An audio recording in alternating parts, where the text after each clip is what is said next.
Hi everyone, it's Carrie, aka Nerdy Girl Crates, and welcome back to my YouTube channel.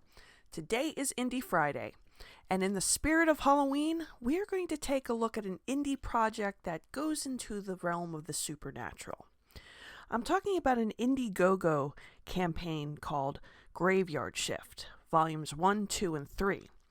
It's written by Mark Poulton with art by John Malin. Now, I'm not going to give away too much of the story, but I'm just going to give you kind of like a brief synopsis of it. It focuses on three characters. Vladimir Blood, who is a scientist, Lilith Mayhew, who's also a scientist, and then her husband Mick Mayhew, who's the head of security. They are working for an Atlantis corporation, and they're working on a project called Human Regeneration. Now, things suddenly go wrong, and the three of them end up becoming the subjects of their own project. And Vlad becomes a vampire, and Mick and Lilith are monsters. Now, it's kind of like a take on the universal monsters, but modernizing them and making them superheroes.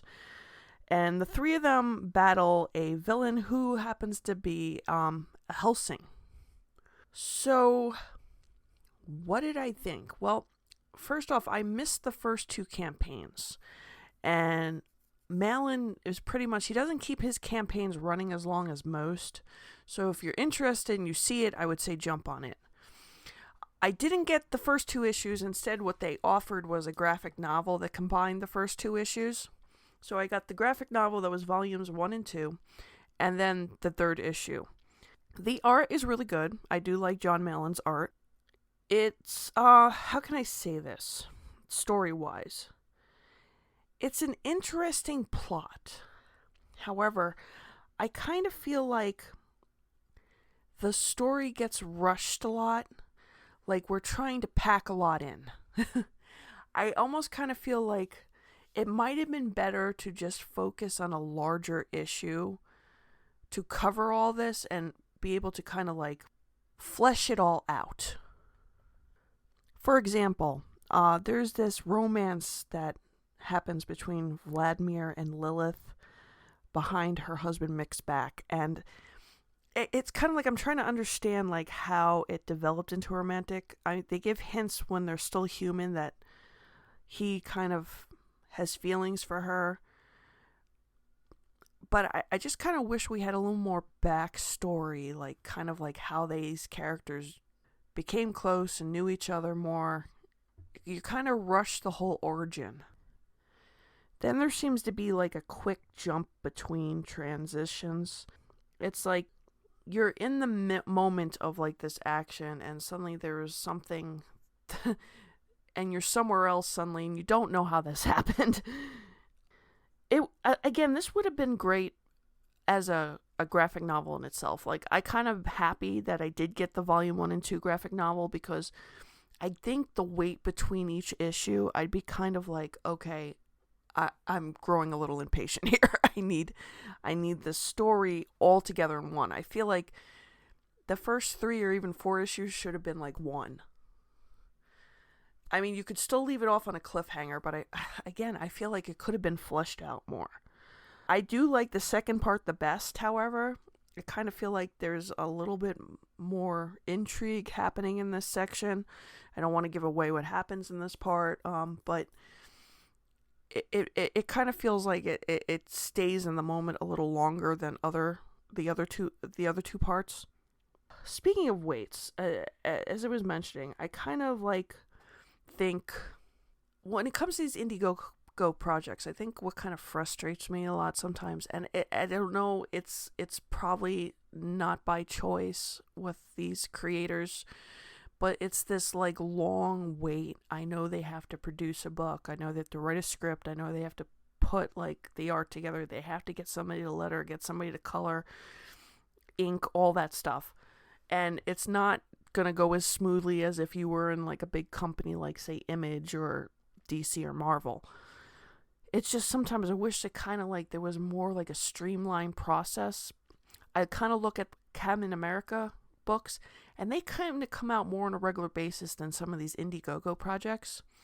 And I don't know what their secret is compared to what the others have, but I kind of wish like they would share this information so we can get stuff done quicker.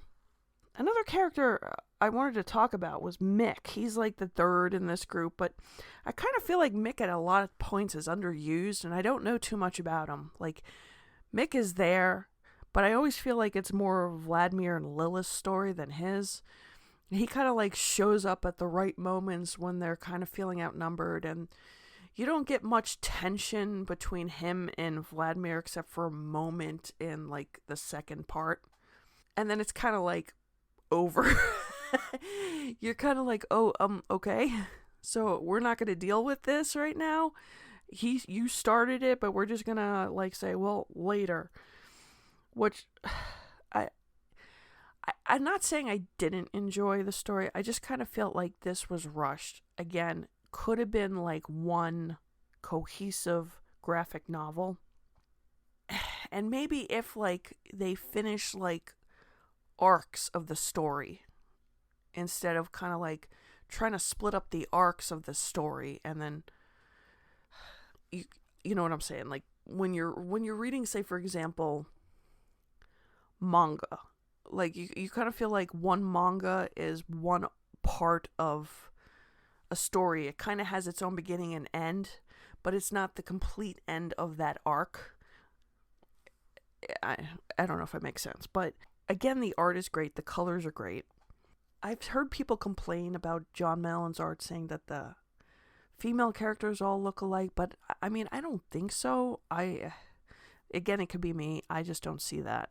I mean, I've followed his art since his days at Marvel. I have like the Thunderbolts, even though I hated that story. I did love the art in that story, especially Bucky. But overall, I mean, if you really want to check out Graveyard Shift, at this point, you're probably going to have to wait for the next campaign because this one has closed down. You could probably see if there's any issues out there for sale. I don't know if Malin has an eBay like Ethan does. But I would say if you want this, when the next Graveyard Shift goes up, I would say jump on it and make sure you get it's probably going to be another graphic novel featuring all 3 volumes. That's my prediction. Get that, and then get that volume, get the issue that's now up for crowdfunding. But yeah, it's going to be kind of hard right now to get those issues unless there's a place someone knows about that I don't. But that is my thoughts on Graveyard Shift. It's an interesting concept, taking classic monsters and doing like this superhero type storyline with them.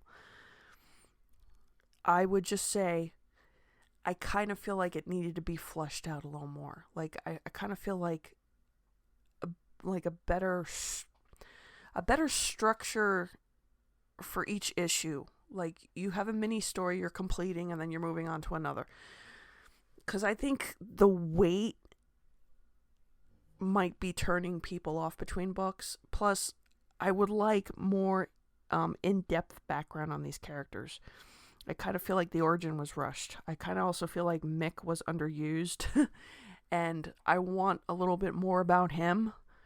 Because this is like a team. And I know sometimes it's not always easy to give like everybody their chance to shine. Especially when you're writing a very standard size comic issue. So that's my review on Graveyard Shift. If you have any thoughts, please let me know down below in the comments section. And don't forget to like, share, and subscribe. And hit that notification bell so you will know when I have another video up. So happy Halloween, and I will see you on the next one. Bye.